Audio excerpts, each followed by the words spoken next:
This is the FlipNerd.com Expert Real Estate Investing Show, the show for real estate investors, whether you're a veteran or brand new. I'm your host, Mike Hambright, and each week I bring you a new expert guest that will share their knowledge and lessons with you.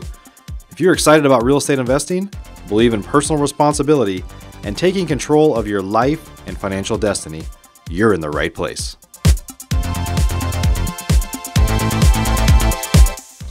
Welcome to the FlipNerd.com Real Estate Investing Show, where we're continuing on a release of the top 10 shows for 2018. Every year we publish a list of our fan favorites and some of our own personal favorites over the year. Today's show is with Jamie Wooley, who happens to be here in my market as well. She's taken her business from zero to over 100 deals a year within just the past couple years, during a period that many have been belly aching about how competitive the market is. There's some great lessons in this episode about how to evolve in your business and how to stop complaining. Let's go ahead and start this great episode. Hey, Jamie, welcome to the show. Hey, Mike. I'm very glad to be here. Thank you. Yeah, it's great to have you on, and I'm excited to learn a little bit more about your backstory. Of course, we've been talking here for a little bit before we hit record today. And for those that are listening, Jamie is actually here in my market. And so I've known of Jamie for a couple of years, but we didn't really meet each other until, I guess, maybe a couple months back we talked. And then Jamie recently joined my mastermind, Investor Fuel. So we've gotten to know each other a lot better. And it's funny how sometimes there's people right in your market that you know of them, but you just don't know them. And I've told the story many times, just a little side note here in the past about how in the early days I had more of a scarcity mindset. Like anybody that was my competition, like I just didn't want to know them, and then I started to find out like, hey, these are good people. They're working hard. There's opportunity for us to do business together. And so I'm excited that we finally got a chance to meet and excited to finally get you on the show.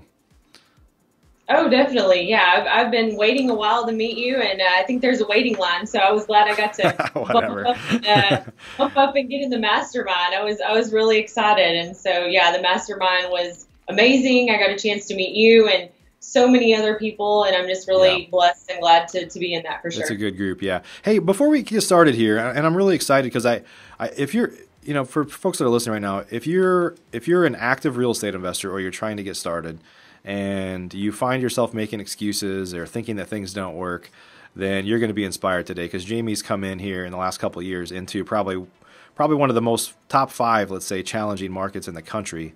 That's on fire from a retail standpoint, but from an investor standpoint is competitive and challenging, and she is just crushing it right now. So stay tuned for that. But for those that don't know you, Jamie, tell us a little bit about who you are and how you got started. Yeah, sure. So I am Jamie, as he said, and I am currently living in Wiley. I grew up in a very small town of Kaufman, which is just about 5,000 people. And basically, as soon as I was, 20, I started a family very early and jumped into kind of the office admin space. And before long, I realized that wasn't what I wanted to do, and that wasn't where I wanted to be for the rest of my life. And just kind of searched for what would make me happy, what I wanted to do. And I realized that real estate was where that was going to be. And so kind of from there, I started learning about real estate, and it's taken me basically I did 17 deals in 2016. I did 102 deals in 2017, and we should definitely do well over 150 this year, if not more. So we're just gradually getting up there. Yeah, that's incredible. And again, that's in the Dallas-Fort Worth market. That's a challenging market for sure. So talk about what drew you to real estate. Like what kind of drew you into that?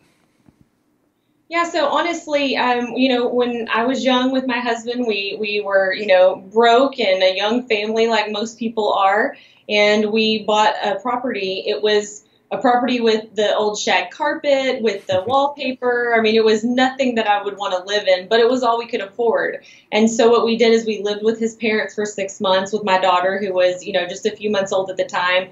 And on night and weekends, we would go over there and work on the house ourselves. So we basically remodeled the entire home ourselves. I learned so many skills as far as on the construction side of it, the design side of it, all of those things. And I just, made something ugly beautiful, and it was so much fun. At that time, though, I never thought of it as a business or anything like that. And so, lived in the home, got a job working for my dad after I did a few things entrepreneurial at a golf marketing company, a few things that didn't pan out exactly how I wanted them to. I've always had the ideas and such. Basically, it just hit me one day. I really don't even know what happened, honestly. It hit me that, okay, it's time. You've got to do something different with your life. There was a few variables kind of involved there. And real estate was the only thing I could think of that I wanted to do. I mean, even growing up, my dad and mom, both master's degrees, and you have to go to college and you have to get an education and you have to know what you're going to do. And I never knew what I wanted to do. There was nothing that was like, I'd like to be a math teacher, or I'd like to, I mean, nothing. It was all, I don't know what I want to do. And I felt like something was wrong with me for so long because everybody knew what they wanted to do and went to school and got good jobs that, are surrounding me. And I thought I was just this, mess. And basically, real estate is, I've found what I wanted to do. And so I kind of took what I knew from rehabbing our home just to live in and all the HGTV shows. And I thought, I've already done this. Like, why don't I learn how to do this and then make money from it and at least enjoy what I'm doing? It's the only thing I ever thought I want to do, So, yeah.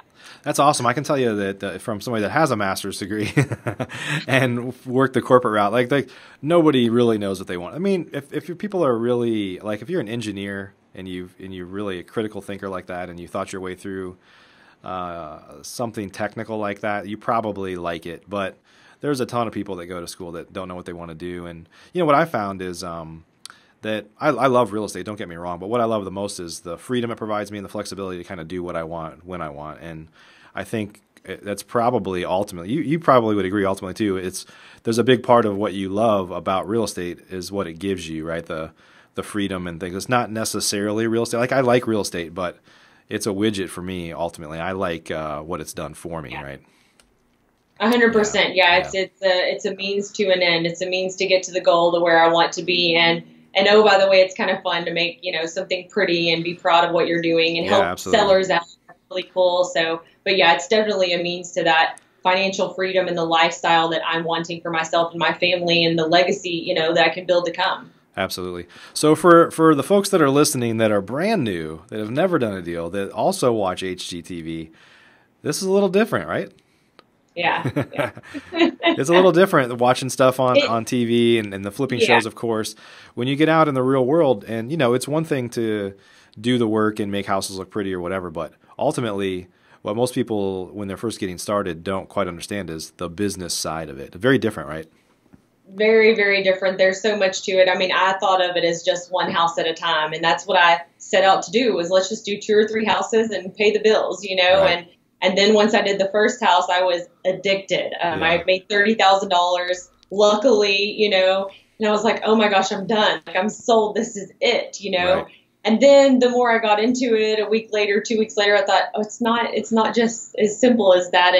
And finding the houses, for one thing, I mean, you can be great at construction, you can be a great designer, but can you just go on the MLS and get a great deal? Not really. I mean, you've got a few diamonds in the rough, but I mean, you're going to have to spend all day, every day looking for those. And even if you get lucky once or twice, that's not going to sustain you as a business. And there's just so many moving parts in the wholesaling side of it, the flipping side of it.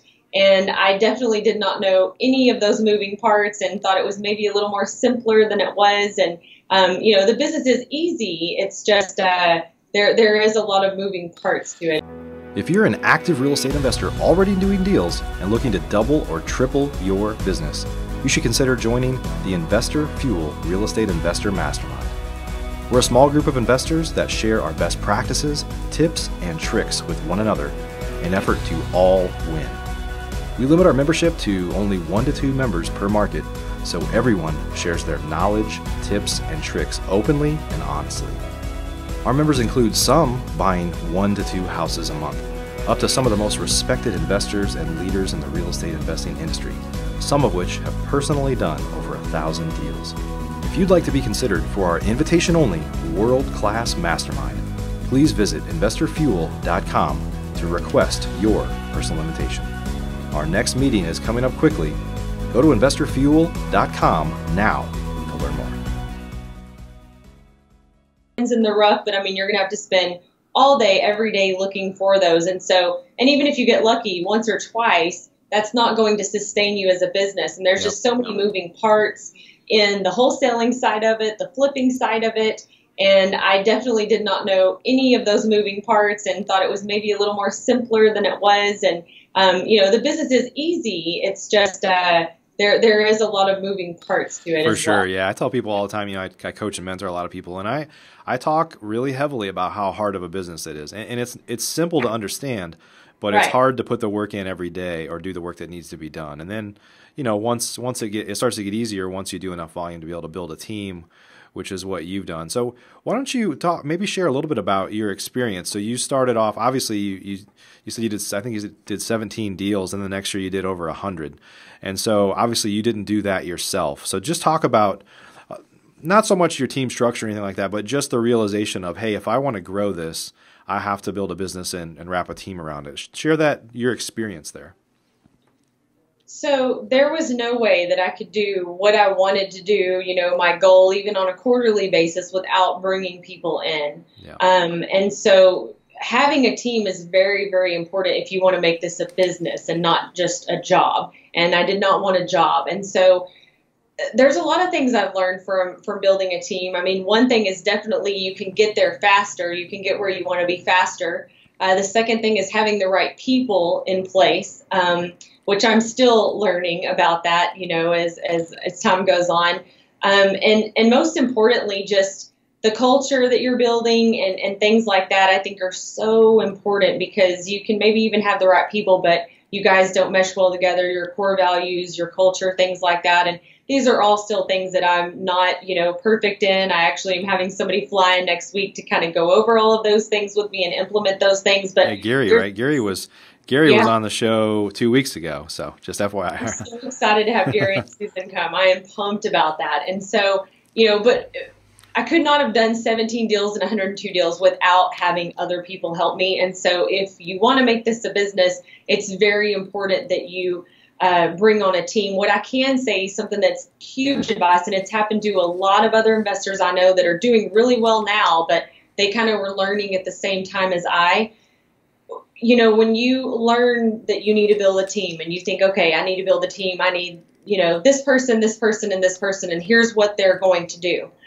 You have to make sure you do that organically. Now, it's one thing if you've got $2 million sitting in the bank, but if you do not, like me, I started out with a $5,000, loan from my father. You don't want to bring on 3 or 4 people all at once and think that, in a week, snap, it's all going to kind of come into play. Right. And so this has not just happened to me, but some others I know very well. And we kind of we went, learned at a mastermind. We're like, we go home and we just put this on the plate and it's ready to go. It's not like that. So something that I really want to encourage people is when you are growing a team, let that happen organically. You do want to hire to where you aspire to be, yes, but you don't want to put 2 or 3 people in place that you're not ready to do that as a company yet. So I did make that mistake. I had to backtrack. It wasn't fun, and then I had to build back up. So it was a great learning lesson, though, and something that is very important for people to know. And you're talking about from an affordability standpoint. I mean, obviously that's a part of it. Like, you can't just hire 3 or 4 people if you're a brand new business, unless you're, like you said, independently wealthy and you can afford to cover that cost for a while until they pay for themselves. But you're also talking about just organizationally, you're just not prepared to just hand over everything to people that haven't been trained, right? Yeah, all of the above, definitely. Yeah. I mean, the affordability, yes, but also systematizing it and training them.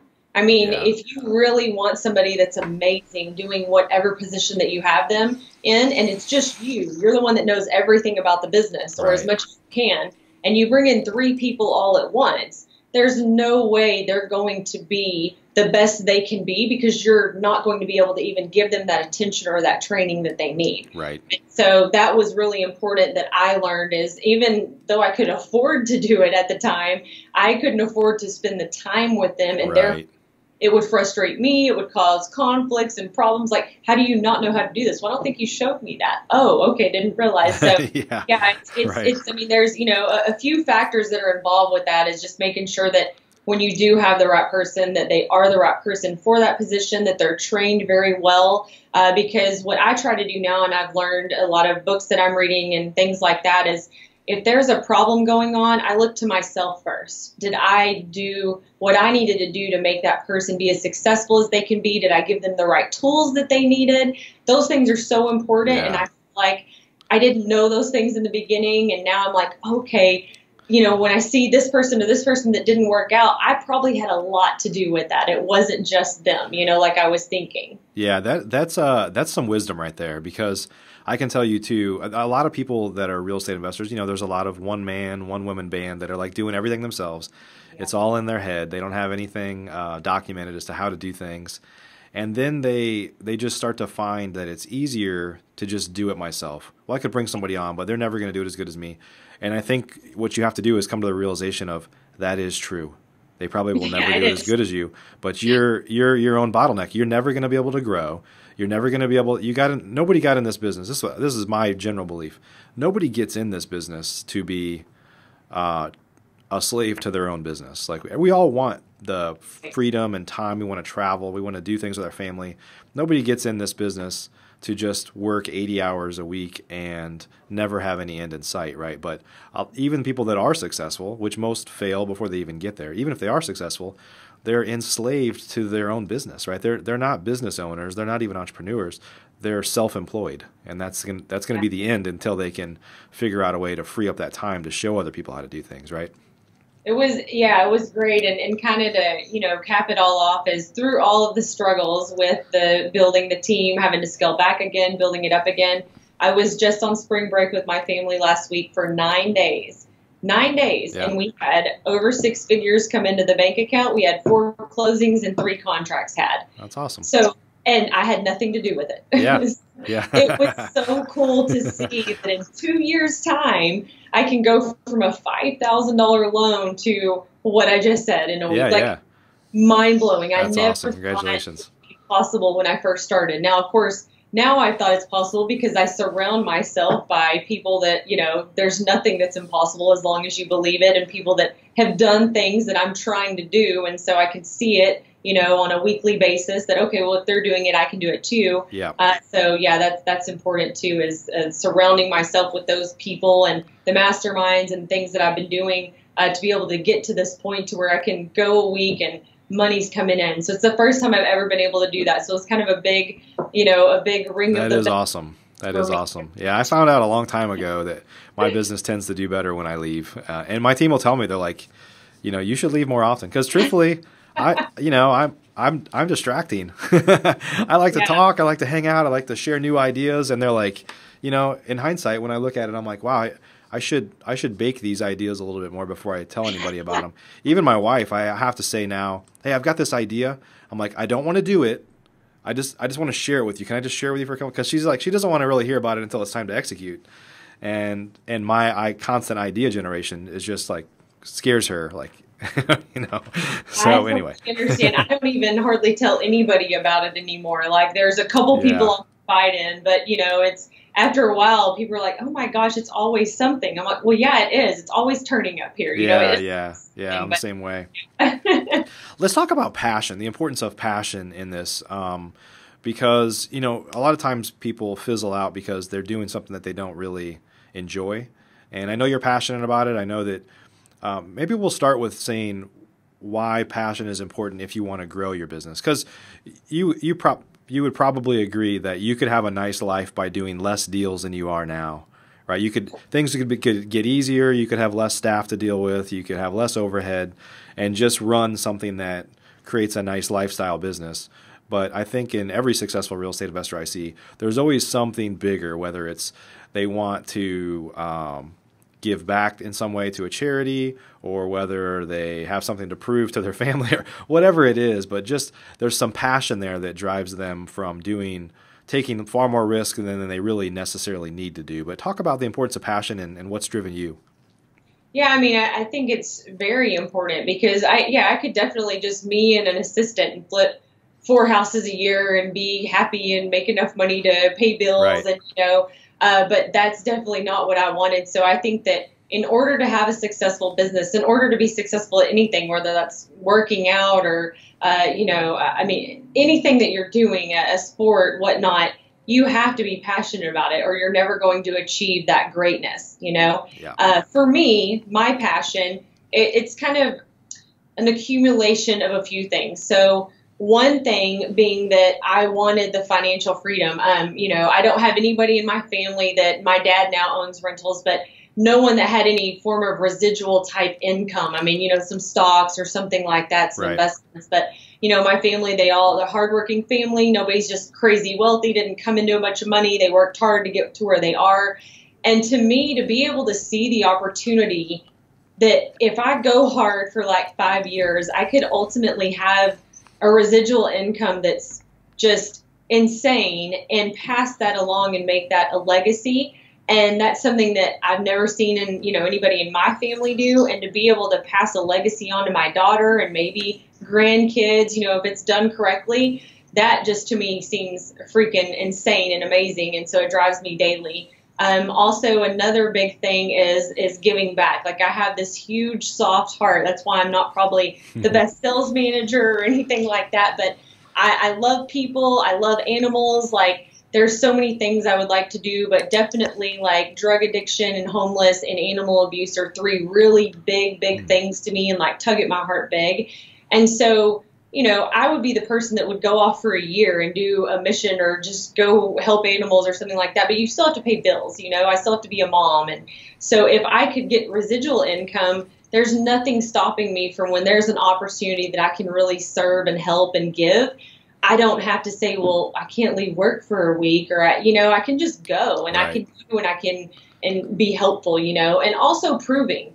I didn't go I went to college for 2 years. I actually had a golf scholarship, totally screwed that up. You know, I was the party girl and like that. I don't know what I want to do and I'm not going to apply by the rules. I'm not going to get my degree. I'm going to do what I want to do. And so kind of just to prove more to myself, like, look what you can do, you know, because I would, you know, look down on myself about that. Well, I didn't go to school and, you know, I didn't do this. And, well, yeah, all of that's well and good, but really that's made me who I am today. And so improving for one to myself, look what you can do.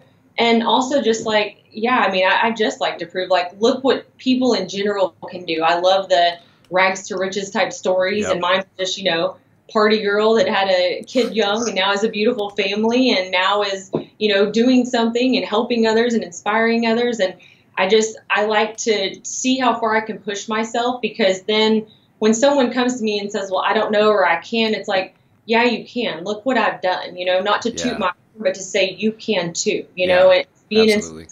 And I think the more I do and the more I can achieve, the more I can help be an inspiration to others that want to make a change, whether that's real estate or in something else. Yeah, that's awesome.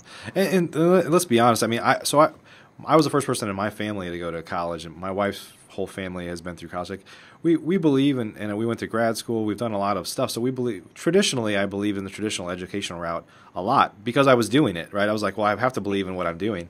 But in hindsight, all those things were preparing me to work for somebody else, ultimately, which isn't the path that I chose. So not that I didn't learn things along the way that I apply in my business now or whatever, but the truth is the traditional education system is a factory to prepare people to go work in another factory in corporate America for the most part. Yeah, no, it definitely is. And I think that's why I never knew what I wanted to do, because working for somebody else never made me feel excited. And that's why in the end I worked for my dad, and I'm a huge daddy's girl. So for me, it was like, I felt like I was helping the family out, you know, Right. Yeah. So, do you think that women are better at the acquisitions role? So for those that are maybe people that are new that are listening here, the acquisitions, we call them an acquisitions manager or house buyer or something like that. They're the role that actually meets with sellers. We generate leads and go meet with a seller, and they're the one that goes to try to help solve their problem and buy the house. But this is a male dominated industry for the most part, right? So first off, I was thinking I'm not going to be able to do the math because this is episode 405. But I'm certain that less than maybe 5% of the people I've had on the show are women. So very honored to have you here. And obviously, I know you're proud of your womanhood for sure. But you know, the challenge that we have when we go meet somebody at a house is sometimes it's intimidating. If it's an older person or older couple and they've got a male coming in that's a sales guy, that's usually a little, you know, I don't know, not a little what. A little salesy. A little salesy, yeah. So are women, do you think women are better in that role? 100%. And of course I'm biased. I mean, I am a Yeah, woman, but I that's okay. think that I believe in God, and I believe in the way that He made man and He made woman, and then we are more of the nurturing, and Yeah, we're more emotional, we're more nurturing. You men are more providers. And again, this is as a whole. Women sure. provide too. Trust me, I'm providing, but as a whole, you guys are in there to, you're getting that and you're running out, with the deal. We are in there to like, what can we help you with? I want to nurture you. Okay, let me listen to you. So I think women in general are better at listening, caring, Yep. nurturing. And I think people can feel and sense that. Yeah, I I do agree know with you. some great guys that are in this business, and I know that they truly care and they sit down and they talk to the homeowner and they really have their best interest at heart. But I feel like it does let some guards down, for sure, for especially, an older person or a single, female living in her home, and having just 3 or 4 men, come to the house. It also can be, I had one guy that it was an older man out in the country, of course. And, I was talking to him about everything, and we were getting really close to making a deal. His wife just loved me. And so when we were signing, I signed my name on the contract, and he said, "Are you the owner?" And I said, "Yeah, I'm the owner of the company." Well, I thought there was a male owner. How can somebody that, is that frail and dresses so cute be an owner of this? I don't know that we can do a deal. And he did not. He would not do a deal with me because of that. Oh, Like, wow. so as a woman, it's only happened once, but he Yeah, was very old school in his way, yeah, and it can also be hard going into dangerous areas. I've for done that sure. Yeah, way more times than I should have. And I was so passionate and so, determined that I made very stupid decisions. So I'd be in some really rough places, yep. all men in the house, and I just thought, I got this, which looking back on it, I'm like, what a fool. Like, it would have taken just one person and I'm gone. And so, Yeah. I felt that way, so I know you felt that yeah, way. yeah, yeah. I'm So like, I have a definitely. crowbar in my hand and I'm down in the hood somewhere, like crawling Yes, through a vacant house. It's like, yeah, yes. this could end badly. It could Yeah. definitely. And so, yeah, I mean, women in general, I think, yes, are better at it because just that's our nature, period. Yeah, even for males. I mean, so actually, I think we'll see the next episode that we have after yours is published here. John Martinez is going to be on the show again, so John's a sales trainer. Obviously, everybody knows. If you've been following the show, you know John. Um, but even they teach the importance of listening, right? Being a good listener, and every sales technique teaches that. And so, like you said, women are generally better listeners. Yes. Yeah. So let's talk about a little bit about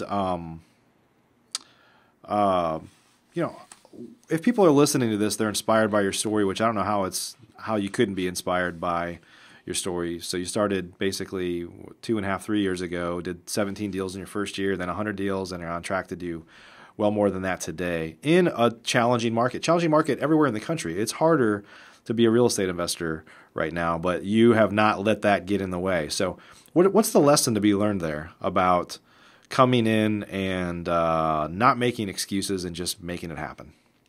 It's perseverance. I mean, it really is. You have to push through. I mean, there are so many days where I literally thought, especially in the very beginning, I don't know if I have enough money to like keep doing this. I don't know if I can even do it. There was days where I thought, oh my gosh, what if this person that is working for me walks away? I'm screwed. And, where we lost money on a house or we couldn't sell a house. I mean, there's so many things that have happened throughout, these 2 years that if I would have given up on the first time or even the 10th time, then I wouldn't be sitting here talking to you today. And I think so many people forget, that the struggle is real. I mean, you don't Yeah. watch somebody that's, playing on screen in a movie and think, oh, well, they just went to their first audition and had it. No, they did 15, 20 years of like busting their butt learning to do what they're doing. Same thing with any athlete or any successful business owner. I mean, now with millennials, you've got maybe somebody put some dumb thing on the internet and makes $3 million. So, but that's like winning the lottery. I'm not taking my chances on winning the lottery. I'll take the chances on myself. And so,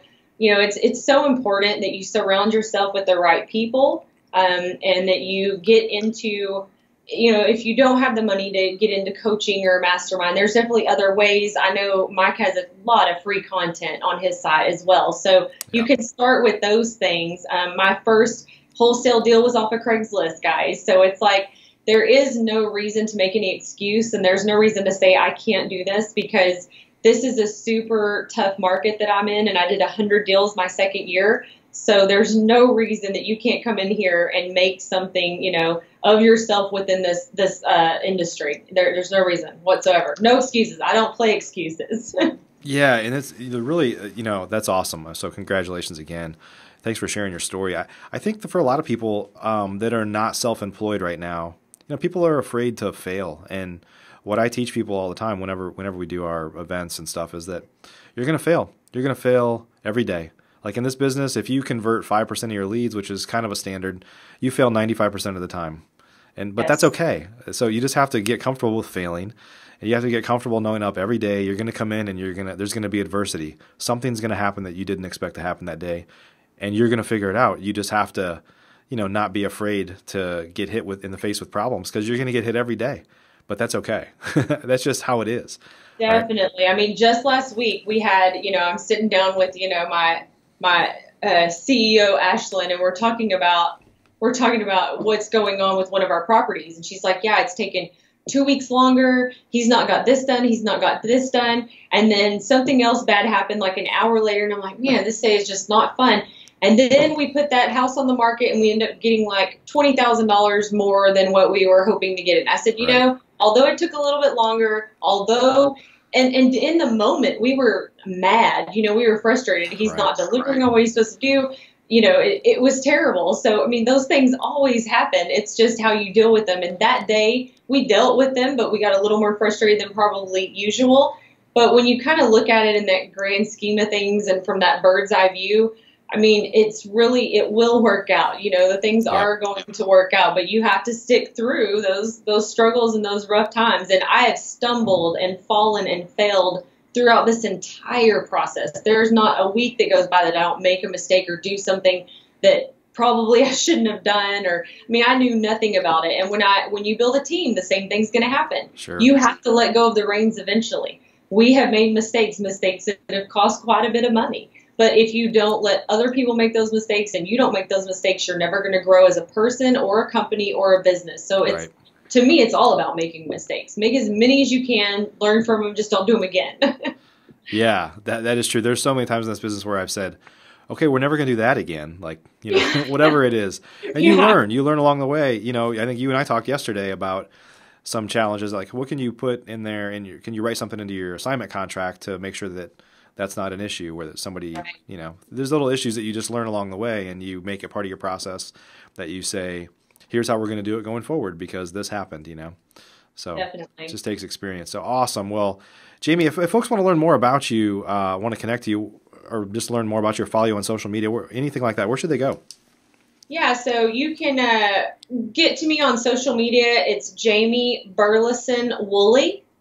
And I'm almost at my max friend request, so if you don't mind just sending me a PM and just saying, hey, I'd like to follow you. I heard you on Flip Nerd, because it's easier for me just to see that and accept you than have to kind of go through the mess. And also you can email me directly at jamie@thewholesalingchick.com. Oh. Awesome. Well, appreciate you being here with us today. Thanks so much for having me on. Congrats to your success, and we wish you all the best. I know now that we've gotten to know each other better, I know we're gonna stay in touch. But I'm excited to see you kind of grow from here. You're so new in the business, but you have so much experience already that there's nothing but upside from here. So excited to see where you take it from here. Well, thanks. And again, thanks for having me on so much. I had a great time. So yeah, awesome. Well, everybody, this is Jamie Wooley today, episode number 405. We appreciate you being here with us. We're going to keep these episodes coming at you. We've actually had some really powerful guests on lately that are really action oriented, so you can kind of learn from them and apply them to your business. And And so check out the other episodes, the other 404 episodes, that is. If you haven't left us a positive rating, if you love this show, if you learn some things, even if you like it a lot, maybe you don't love it, but you like it a lot, we appreciate you leaving us a positive review on iTunes, Stitcher Radio, Google Play, YouTube, anywhere where you watch. If you could subscribe and leave us a positive rating, we'd appreciate it. Guys, hope you have a great rest of the week, and we'll see you on another upcoming episode. Have a good day. If you're an active real estate investor already doing deals and looking to double or triple your business, you should consider joining the Investor Fuel Real Estate Investor Mastermind. We're a small group of investors that share our best practices, tips, and tricks with one another in an effort to all win. Real estate investing can be a lonely business for successful real estate investors, but it doesn't have to be. Investor Fuel members meet 4 times a year, but we talk to each other 365 days a year, and we focus on improving the profitability of our businesses, improving the quality of our lives. That's why we do this, right? And making an impact on those around us so we can truly leave a legacy. We limit our membership to only 1 to 2 members per market, so everyone shares their knowledge, tips, and tricks openly and honestly. Our members include some buying 1 to 2 houses a month, up to some of the most respected investors and leaders in the real estate investing industry, some of which have personally done over 1,000 deals. If you'd like to be considered for our invitation-only world-class mastermind, please visit investorfuel.com to request your personal invitation. Our next meeting is coming up quickly. Go to investorfuel.com now to learn more. Thanks for joining us for this episode of the Flipner.com Investing Show. If you're not yet a member of Flipner, you're missing out. We have tons of great training, including a new detailed master class published each month and live training webinars with experts twice a month. Plus, you'll get access to all of our archives, where we already have a growing library of master classes and other training videos. Members also get membership in our incredible online mastermind group, where many of the top real estate investors from across the country, including many of the hundreds of guests I've had on the show in the past, are already members. Whether you're brand new, looking to get started, or a veteran, you simply must join today. I promise you won't be disappointed. To learn more or join today, please visit flipnerd.com. That's flipnerd.com. See you on the next show.